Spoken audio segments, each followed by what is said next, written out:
The trade dispute between the United States and China rumbles on, with Beijing being hit with a wave of new sanctions and Washington facing possible retaliation.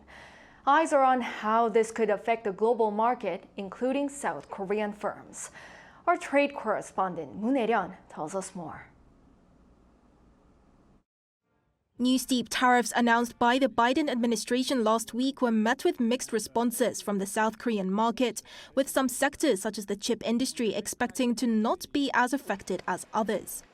Trade tariffs on EVs from China are being quadrupled from 25% to 100%, and chips face a doubling of the duties already in place to 50%. Because we're not going to let China flood our market, making it impossible for American auto manufacturers to compete fairly. We're also implementing a 25% tariff on electric vehicle batteries from China and a 25% tariff on critical minerals that make those batteries. Regulations for Chinese-made connected vehicles are also expected to be announced this fall, regulating vehicles such as smart cars with autonomous driving and vehicles with wireless navigation software, over concerns of Beijing collecting personal data through connected vehicles. With higher tariffs on Chinese-produced vehicles, domestic electric vehicle companies could take advantage of this gap in the American market. South Korea's exports in the first quarter of the year have already reflected this trend, with data from the Bank of Korea showing that the value of outbound shipments to the U.S. overtook those to China for the first time in 21 years.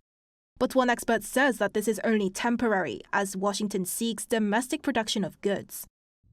Until the construction of those factories are complete, Korean firms may be able to export more to the United States, but once those factories come online, Korean companies may lose their advantage in the American market. Another factor that needs to be taken into account is the possibility of Chinese companies diverting exports to markets in Europe or other Asian countries. This could lead to South Korean firms facing much tougher competition in these markets, especially for the steel industry. For companies such as POSCO and Hyundai Steel that will have to compete with the much cheaper Chinese steel. In response, the South Korean government submitted a statement at the end of last month to the U.S. Department of Commerce, expressing its concerns regarding the uncertainty around how the country's firms could be affected. The Trade Ministry also set up meetings with the automobile, battery and steel industries last week, pledging its support for diversifying supply chains and raising the country's competitiveness in the global market.